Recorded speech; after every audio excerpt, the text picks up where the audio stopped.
Wayfair's Labor Day clearance is here. Right now, score up to 70% off everything home, plus fast shipping on everything right to your door. Shop now through September 2nd at wayfair.com. Wayfair, every style, every home. Big news! Wayfair's end-of-season sale is here. It's Wayfair's Labor Day clearance. Right now, you can score up to 70% off everything home at Wayfair, plus amazing doorbuster deals and 24-hour surprise flash deals on home finds in every style. This is your last chance to score end-of-season savings, and it's happening now. Did we mention fast shipping on everything? Don't wait. Head to wayfair.com today to score up to 70% off now through September 2nd. Wayfair, every style, every home. Welcome back to our deep dive. You know, it's really easy to picture historically black colleges and universities, HBCUs, as maybe something from the mid-20th century or perhaps the Civil Rights era. But the truth is, the roots go much, much deeper. We're talking about dozens and dozens of these vital institutions founded before 1950. Some stretch back well over 150 years. It's an incredible history, and when you think about the context, severe segregation, outright hostility in many cases, founding a college was, a monumental act. Absolutely. It wasn't just about classrooms and books. It was about self-determination, about carving out a space for opportunity where society was actively trying to deny it. Exactly. So this deep dive, it's really about exploring those origins. What were the initial missions? Who were the people driving this? It's fundamental to understanding the fight for educational equity in America. Right. So if you've ever wondered about the evolution of higher education in the U.S., or maybe the specifics of how these particular institutions battled for existence and impact, well, you're definitely in the right place. We've been digging through historical records, summaries, all sorts of accounts detailing HBCU foundations between roughly 1837 and 1950. It's a huge amount of information, really fascinating stuff. It really is. And our mission today, our goal, is to sort of unpack that. We want to uncover the diverse beginnings,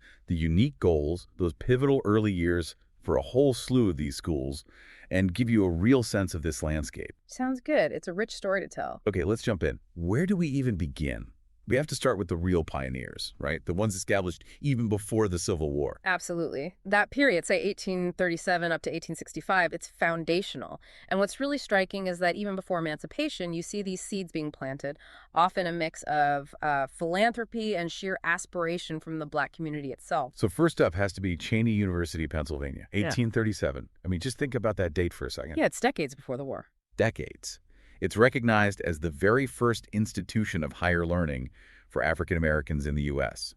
It owes its existence to a Quaker philanthropist, Richard Humphreys. He saw the need, left money in his will specifically for this purpose. Right.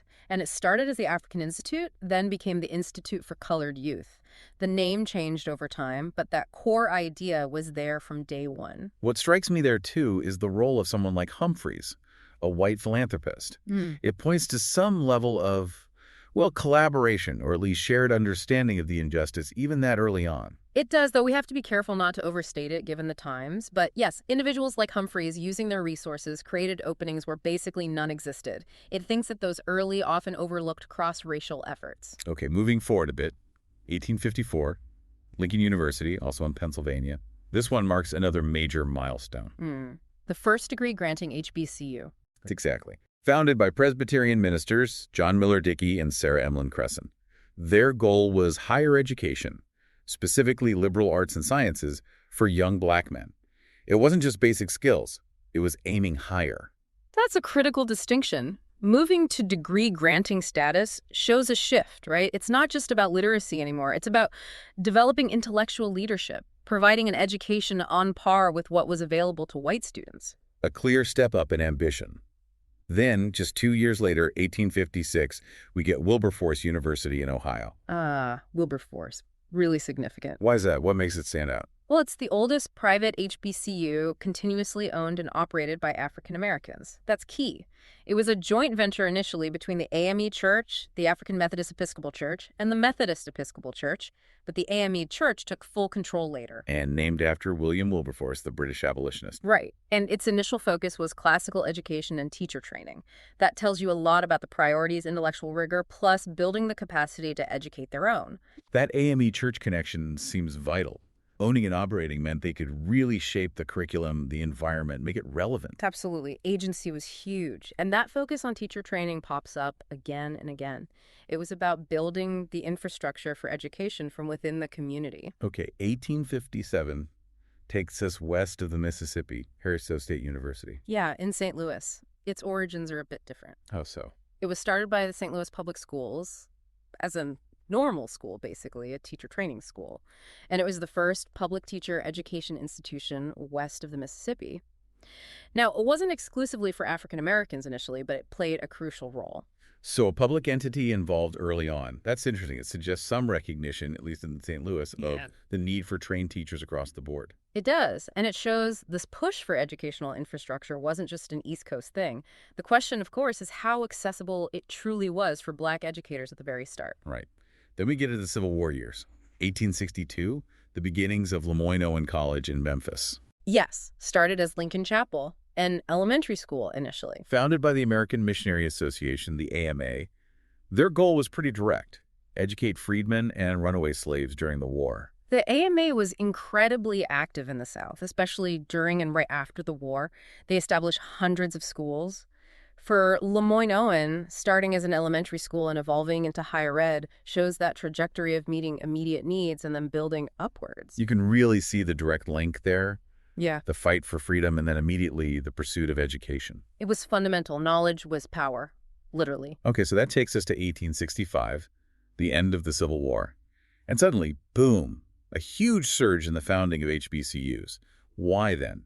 What changed so dramatically? Well, emancipation is the obvious answer. Millions of people were newly free, and the thirst for education was overwhelming. After generations of being denied learning, it was seen as absolutely essential for, well, everything: self-determination, economic survival, participating in civic life.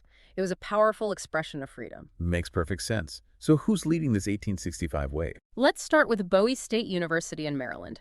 It's the state's oldest HBCU, and actually one of the 10 oldest in the whole country. And how did it start?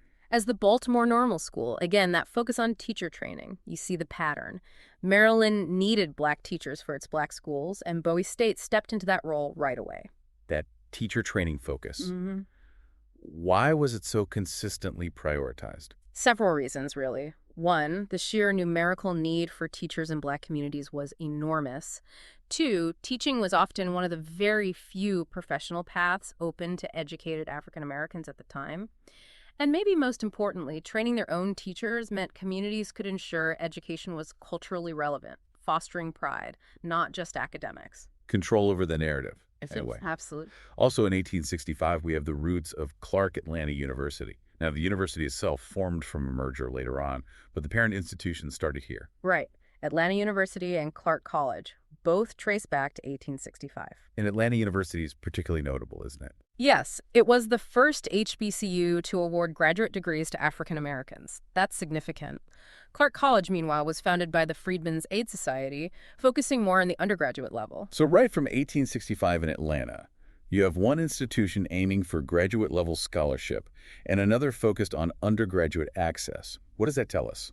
It tells us the vision was broad even then. It wasn't just about basic literacy. There was an immediate understanding of the need for advanced scholarship, for leadership development at the highest levels, alongside the crucial work of providing foundational college education, a multi-pronged approach. Fascinating. And still in 1865, another huge one, Shaw University in Raleigh, North Carolina. Shaw has a massive claim to fame, the first HBCU founded in the South after the Civil War. Wow. Okay. Established as the Raleigh Theological Institute by the American Baptist Home Missionary Society. Right. And its early impact was staggering. They educated something like nearly 1,000 formerly enslaved people in just the first 4 years.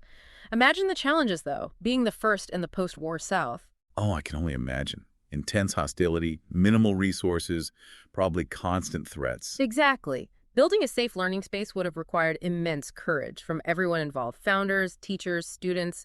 It's hard to overstate the bravery that took. Incredible resilience. Okay, let's round out 1865 with Virginia Union University in Richmond. VUU was formed through merging earlier institutions, like the Richmond Theological Seminary, By its goal, to provide higher education in a specifically religious environment for the newly emancipated. We see this a lot, the strong connection to faith-based organizations. Yeah, that religious underpinning seems almost universal Mhm. in these early years. Why was that link so strong?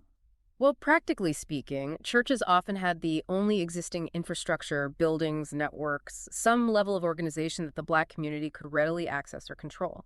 Plus, there was a powerful moral and spiritual dimension. Education and faith were seen as deeply intertwined paths to upliftment and liberation. The church was the center of life for many. Right, it provided a framework, a support system, when society offered little else. Precisely. Okay, so the Civil War ends and the floodgates open. Let's move into that next decade, 1866 to 1875. What are the key trends we see? We see continued rapid growth, absolutely, but also maybe a bit more diversification. Institutions are solidifying, expanding beyond just teacher training or theology, forging distinct identities. Makes sense. Let's look at 1866, Edward Waters University in Florida. Founded by the AME Church. It holds the title of Florida's first HBCU. Specifically created to educate freedmen and their children. And that AME affiliation continues right to this day. It really highlights the long-term commitment of denominations like the AME Church. They weren't just starting schools, they were investing for generations. It provided stability and a guiding ethos. Also, 1866, very famous name, Fisk University in Nashville. Ah, Fisk, yes. Established to educate newly freed slaves, named for General Clinton B. Fisk of the Freedmen's Bureau. And it developed into a top-tier liberal arts institution. But everyone knows Fisk because of... Fisk Jubilee Singers. Exactly. Their story is incredible in its own right. How important were groups like the Jubilee Singers for these early schools? Was it just about music? Oh, it was far more than just music. They were absolutely critical for fundraising. They toured the U.S. and Europe, raising enormous sums, essentially saving Fisk and other institutions from financial collapse. But they were also cultural ambassadors. How so? They introduced white audiences nationally and internationally to the dignity and artistry of Black spirituals and music. They challenged racist stereotypes and raised awareness about the very existence and purpose of these new colleges. They were powerful advocates. Wow. Fundraising, ambassadorship, cultural preservation, all through music. That's amazing. It really is. Okay, another 1866 founding, this one with a unique origin story. Lincoln University in Missouri. Yes, this one is remarkable. Founded primarily by African-American soldiers, veterans from the 62nd and 65th United States Colored Infantries of the Civil War. Soldiers pooling their money to start a school. Exactly. They started it as the Lincoln Institute. It's just an incredible example of self-reliance and foresight. These men had fought for freedom, and then they immediately turned their attention to securing the intellectual tools needed to live as free citizens. That says so much about their understanding of what freedom truly meant. It wasn't just the absence of chains. Not at all. It was about empowerment, knowledge, opportunity. Their actions speak volumes. Also, 1866, down in Mississippi, we have Rust College. Right. Founded in Holly Springs. Interestingly, it was initially chartered as Shaw University. Wait, another Shaw University? Yes, that caused some confusion, understandably. It was later renamed to honor Reverend Richard S. Rust, a prominent figure in the Freedmen's Aid Society. But it's one of the oldest HBCUs in Mississippi. Why the name changes and overlaps? Was it common? It happened reasonably often in the early days. There was a relatively small pool of widely recognized names, abolitionists, supporters, religious leaders, that founders wanted to honor. As institutions grew, got new benefactors, or just wanted a unique identity, names would change. It was part of the evolution. Okay, 1867. This year seems incredibly busy for HBCU foundations. Just an explosion. It really was. Reconstruction was underway, and the push for education was intense. Let's start with Alabama State University. Its beginnings sound incredibly humble. Almost unbelievably so. Started in Marion, Alabama as the Lincoln Normal School, founded by 9 formerly enslaved men, known today as the Marion Nine. And how did they fund it? They raised just $500. That's it. An initial $500 pooled together by these 9 men to start a school. It's just a stunning example of grassroots determination. Absolutely inspiring. The commitment is just, wow. Yeah. Also, 1867, Barber Scotia College in North Carolina. Yes, formed eventually from the merger of Scotia Seminary and Barber Memorial College, established by the Presbyterian Church. And its initial focus was specific, right? Right. Yes, initially it was focused on educating African-American women, training women teachers, leaders for the community. It only became coeducational much later. So the Presbyterians saw educating women as a priority early on. What does that suggest? It suggests they recognize the absolutely crucial role women played in families, churches, community uplift. Educating women was seen as key to elevating the entire race. These women's seminaries offered opportunities that were desperately needed in a society that severely restricted options for Black women. Right. Fayetteville State University, also 1867, North Carolina again. Started as the Howard School, like many others, it eventually became a state-supported teacher training institution. That shift to state support, what drove that? Was it purely altruistic? Rarely purely altruistic. It was often a mix of factors: growing political pressure from Black communities, a recognition by the state of the need for Black teachers, even in a segregated system, and sometimes federal incentives tied to education funding. But the funding was almost always unequal.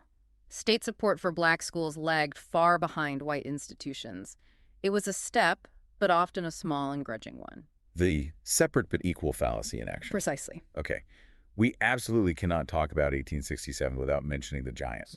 Howard University in Washington, D.C. No, you certainly cannot. Howard is unique. Founded directly by an act of the U.S. Congress, named for General Oliver O. Howard, head of the Freedmen's Bureau.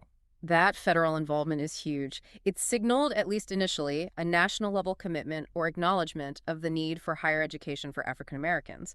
Its location in D.C. also gave it immediate prominence. And its mission was broad from the start. Liberal arts, sciences, professional schools later on. It aimed high. It really did, and it quickly became a hub for Black intellectuals and a leader in research and civil rights advocacy. Its impact is just immense. Okay, still in 1867, Johnson C. Smith University in Charlotte, North Carolina. Another Presbyterian founding, started as Biddle Memorial Institute. And its initial focus? Primarily educating Black men for the ministry, like we saw with some others. It was later renamed Johnson C. Smith after a major donation from Mrs. Jane Berry Smith in honor of her late husband. That focus on ministry keeps coming up. Why was training ministers so central? Because the minister was often the central figure in the Black community. They weren't just spiritual leaders. They were often community organizers, educators, political advocates, counselors. An educated ministry was seen as essential for guiding the community through incredibly difficult times. Okay, makes sense.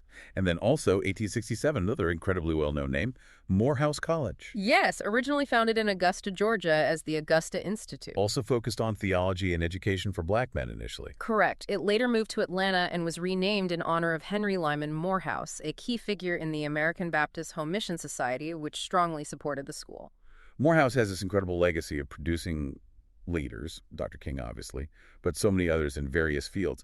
What do you think is the key to that enduring legacy? That's the million-dollar question, isn't it? I think it's a combination of things. A rigorous academic environment, yes, but also a profound emphasis on character, leadership, service, and frankly, instilling a sense of responsibility to uplift the race. The Morehouse mystique, they call it. It's about fostering excellence and social consciousness in Black men. A powerful combination. Yeah. Okay, still in 1867, Morgan State University in Baltimore. Started as the Centenary Biblical Institute. By the Methodist Episcopal Church, again with that initial goal of training ministers. Yes. It later became Morgan College and then eventually Morgan State University, a public institution. So another example of that transition from private religious founding to state university status. Warning, the following ZipRecruiter radio spot you are about to hear is going to be filled with F-words. When you're hiring, we at ZipRecruiter know you can feel frustrated, forlorn even, like your efforts are futile, and you can spend a fortune trying to find fabulous people, only to get flooded with candidates who are just fine. Fortunately, ZipRecruiter figured out how to fix all that. And right now, you can try ZipRecruiter for free at ZipRecruiter.com/zip. With ZipRecruiter, you can forget your frustrations because we find the right people for your roles fast, which is our absolute favorite F word. In fact, 4 out of 5 employers who post on ZipRecruiter get a quality candidate within the first day. Fantastic! So, whether you need to hire 4, 40, or 400 people, get ready to meet first-rate talent. Just go to ZipRecruiter.com/zip to try ZipRecruiter for free. Don't forget, that's ZipRecruiter.com/zip. Finally, that's ZipRecruiter.com/zip. Finding great candidates to hire can be like, well, trying to find a needle in a haystack. Sure, you can post your job to some job board, but then all you can do is hope the right person comes along. Which is why you should try ZipRecruiter for free at ZipRecruiter.com/zip. ZipRecruiter doesn't depend on candidates finding you. It finds them for you. Its powerful technology identifies people with the right experience and actively invites them to apply to your job. You get qualified candidates fast. So while other companies might deliver a lot of hay, ZipRecruiter finds you what you're looking for. The needle in the haystack. See why 4 out of 5 employers who post a job on ZipRecruiter get a quality candidate within the first day. ZipRecruiter, the smartest way to hire. And right now, you can try ZipRecruiter for free. That's right, free at ZipRecruiter.com/zip. That's ZipRecruiter.com/zip. ZipRecruiter.com/zip. What are the trade-offs there? Well, the big advantage of becoming public is usually more stable funding from the state, potentially lower tuition, making it more accessible. The potential downside can be less autonomy, more state bureaucracy, maybe political pressures that could dilute its specific mission or focus on the Black community. It's often a complex calculation for these institutions. I can see that. Also, 1867, St. Augustine's University in Raleigh. Founded by the Episcopal Church. Their stated mission was very direct: educate freed slaves. Simple as that. Another example of sustained commitment from a religious denomination. Absolutely. These church affiliations provided not just money, but a moral compass and a supportive community structure. And one more for 1867, Talladega College in Alabama. Talladega has a powerful founding story, too. Established by 2 former slaves, William Savory and Thomas Tarrant, with support from the American Missionary Association. Founded by formerly enslaved men themselves. Yes. It's Alabama's oldest private HBCU. That act of formerly enslaved individuals founding a college, it just speaks volumes about their belief in education as the path forward. It's profoundly moving. Truly. Okay, let's move into 1868, Hampton University in Virginia. Known initially as Hampton Normal and Agricultural Institute. Founded by General Samuel Chapman Armstrong. And the name suggests its focus. Exactly. A dual focus on teacher, normal training, and practical vocational skills, agriculture, trades. This reflected Armstrong's particular educational philosophy, often called the Hampton model. We'll be back after a quick break. Hey there. Welcome to Good Advice Giver. First, we want to start by saying a massive thank you for tuning in today. Whether you're a long-time listener or you're joining us for the first time, we're truly grateful to have you here. We know you've got a lot of options when it comes to podcasts, so the fact that you're spending your time with us means the world. So thank you.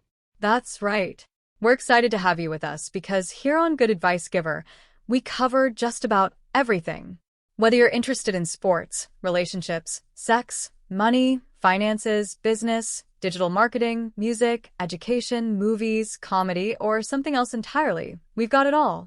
No topic is off limits here, and we dive deep into real, meaningful conversations that matter.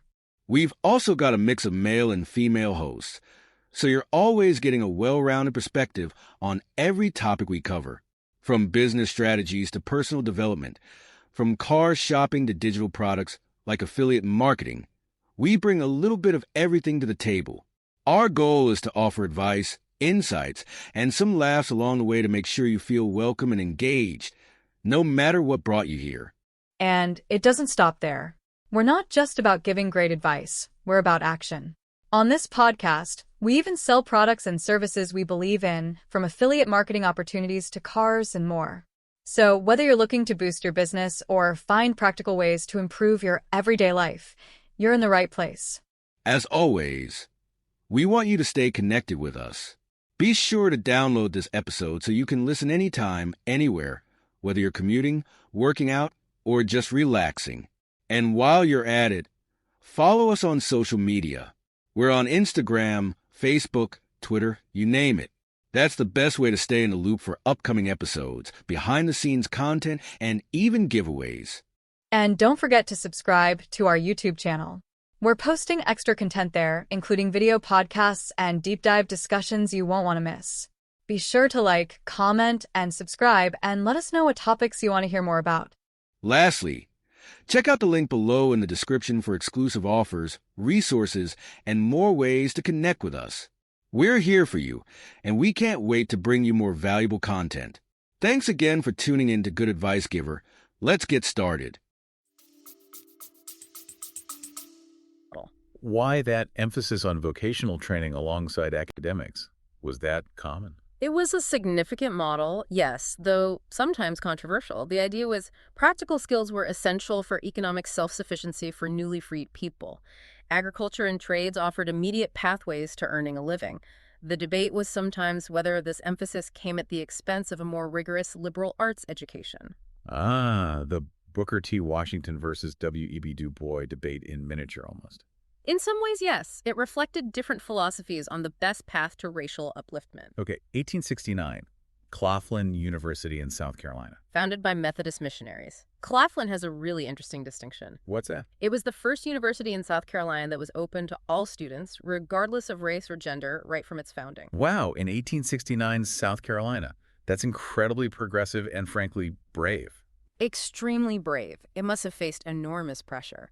But it set a standard, even if it was difficult to maintain in practice later on as Jim Crow laws tightened. It was a statement. A powerful statement. Also, 1869, the roots of Dillard University in New Orleans. Yes, like Clark Atlanta, Dillard formed later from a merger. The predecessor institutions, Straight University and New Orleans University, both got their start around 1869, both with strong church affiliations. Why merge later on? What's the typical driver? Often it's about consolidating resources, strengthening academic programs, maybe achieving greater financial stability. By combining forces, they could potentially create a stronger, more comprehensive institution for the Black community in New Orleans. Makes sense. Okay, 1870, Allen University in Columbia, South Carolina. Another AME church founding, named after Bishop Richard Allen himself, the founder of the AME Church. That naming convention really anchors it in that specific tradition. Absolutely. It connects the university directly to the origins of the AME Church and its long fight for Black autonomy and uplift. It's highly symbolic. Also 1870, right there in Columbia, South Carolina as well, Benedict College. Founded by Northern Baptists, specifically Bathsheba A. Benedict, who provided the initial funding. Its purpose was clearly stated: to educate freedmen. So we see Northern Baptists, Methodists, Presbyterians, the AMA, Quakers. Why were these Northern religious groups so invested in Southern Black education? Many felt a strong moral and religious obligation after the Civil War. It was tied to abolitionist sentiments, a belief in the equality of souls, and a desire to help the formerly enslaved transition to freedom. They saw education as absolutely vital for spiritual, economic, and social progress. They had resources and organizational capacity that were desperately needed. Okay. 1871 takes us to Alcorn State University in Mississippi. This one's a landmark. Huge landmark. Alcorn was the first Black land-grant college in the United States. The first one. Established under the Morrill Land Grant Acts, named after the Mississippi governor at the time, James L. Alcorn. What did being a land-grant institution mean practically? It meant access to federal land and funding, specifically directed towards teaching agriculture, mechanical arts, engineering, and military science, alongside other studies. For Black communities in the agrarian South, this was potentially transformative. It provided public resources for practical education vital for economic development. But there's a catch. Right, always a catch. While the Second Morrill Act required states to either admit Black students to existing land-grant schools or establish separate ones, which is what usually happened, the funding for these Black land-grant institutions, the 1890s institutions as they're often called, was consistently and dramatically less than their white counterparts.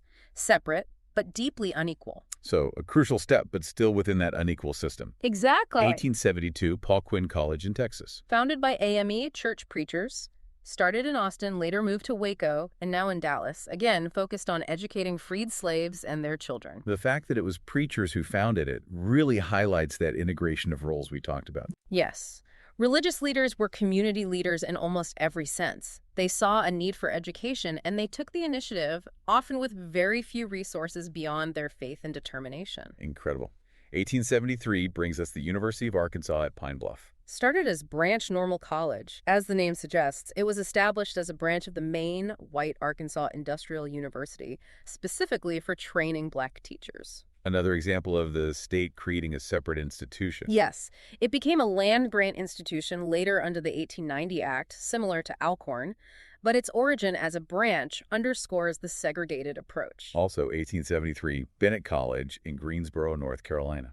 Bennett has an interesting history. It actually started as a coeducational institution. Oh, I know it now as a women's college. Right. It transitioned later in the 1920s to focus exclusively on the education of African American women. It became one of only 2 HBCUs exclusively for women, along with Spelman. Why that shift? What led Bennett to focus solely on women?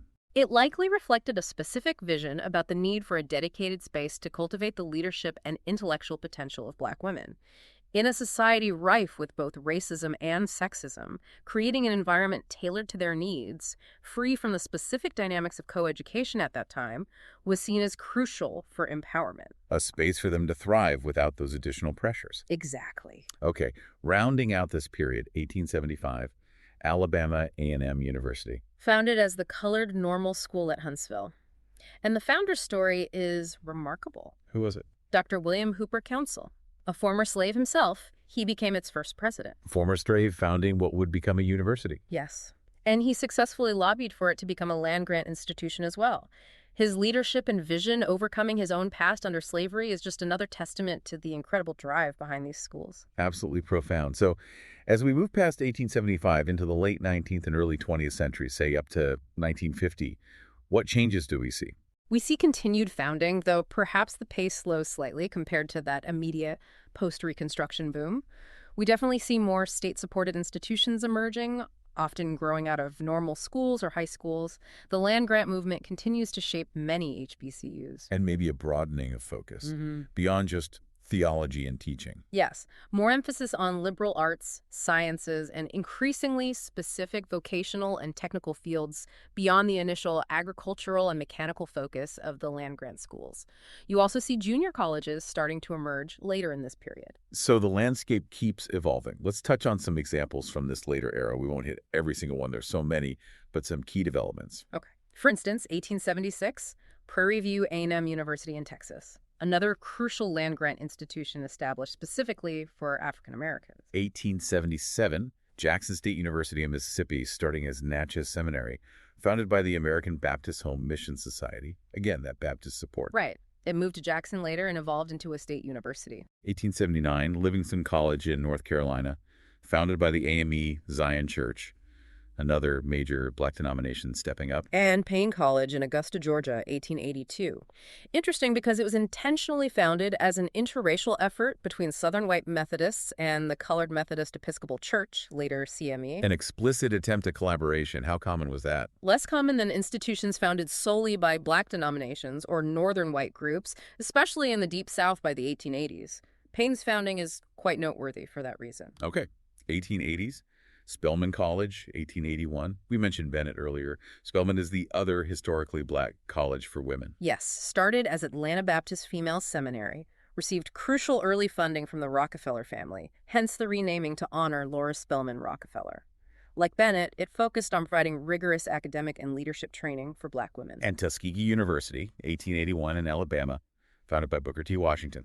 Tuskegee is hugely significant, embodying Washington's philosophy of industrial education, self-help, and vocational training as the primary path to Black advancement, very much in the Hampton model tradition, but arguably even more influential under Washington's leadership. That emphasis on industrial education was central there. Absolutely. Agriculture, trades, domestic science, practical skills for economic independence. Then you have schools like Kentucky State University, 1886, Virginia State University, 1882, Florida A&M University, 1887, all starting around this time, often as normal or agricultural mechanical schools, frequently with state support and land grant status. Exactly. The state role becomes more prominent, especially with the requirements of the Second Morrill Act in 1890, pushing for the creation of these separate land grant institutions if states wouldn't integrate. And into the 1890s, schools like North Carolina A&T State University, 1891, Delaware State University, 1891, South Carolina State University, 1896,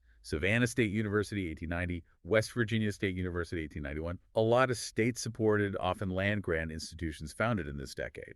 Yes, the 1890s were a key period for the establishment of the 1890 institutions, the historically Black land-grant universities. It really solidified that parallel system of higher education in many southern and border states. Moving into the early 20th century, say 1900 to 1950, we still see foundings like Elizabeth City State University, 1891, but developing significantly later, Grambling State University, 1901, starting as a private industrial school, North Carolina Central University, 1910, founded by James E. Shepard as a private institution initially. Tennessee State University, 1912, state-funded normal school.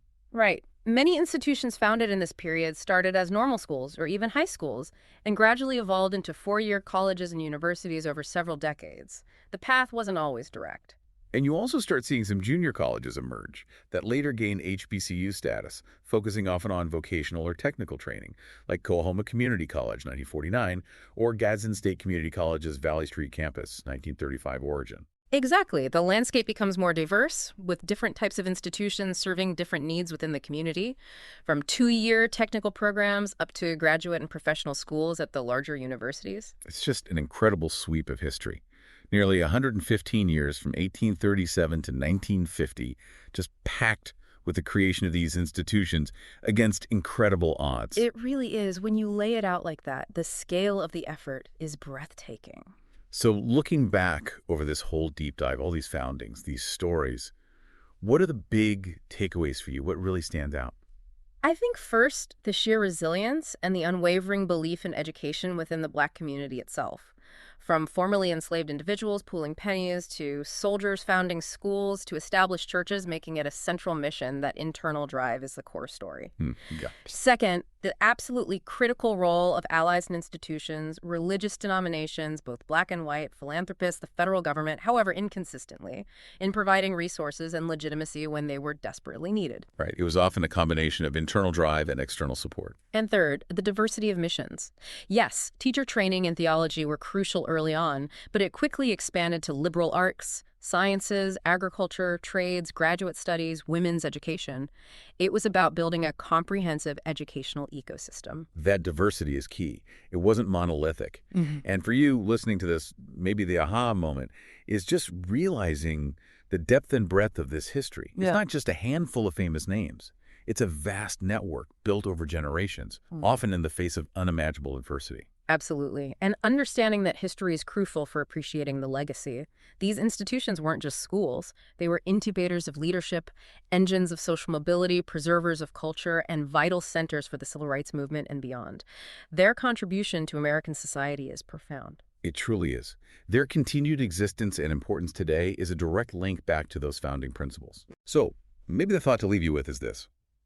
Considering these origins, born from struggle but fueled by an incredible vision for a better future through education, what does the continuing story of HBCUs tell us about the enduring power of knowledge and the ongoing work needed to achieve true equity in our society today?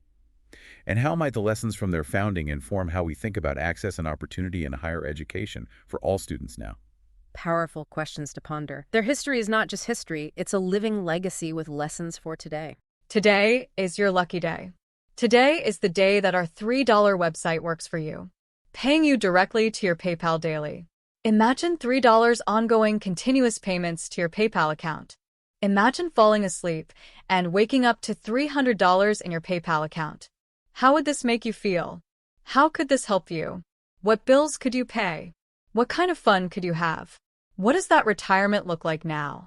All for a one-time payment of $3. This website is DFY done for you, fully built and completely hosted, and never stops collecting payments for you. You have spent $3 on coffee on a regular, but that coffee won't help you create multiple streams of income. Click the link below.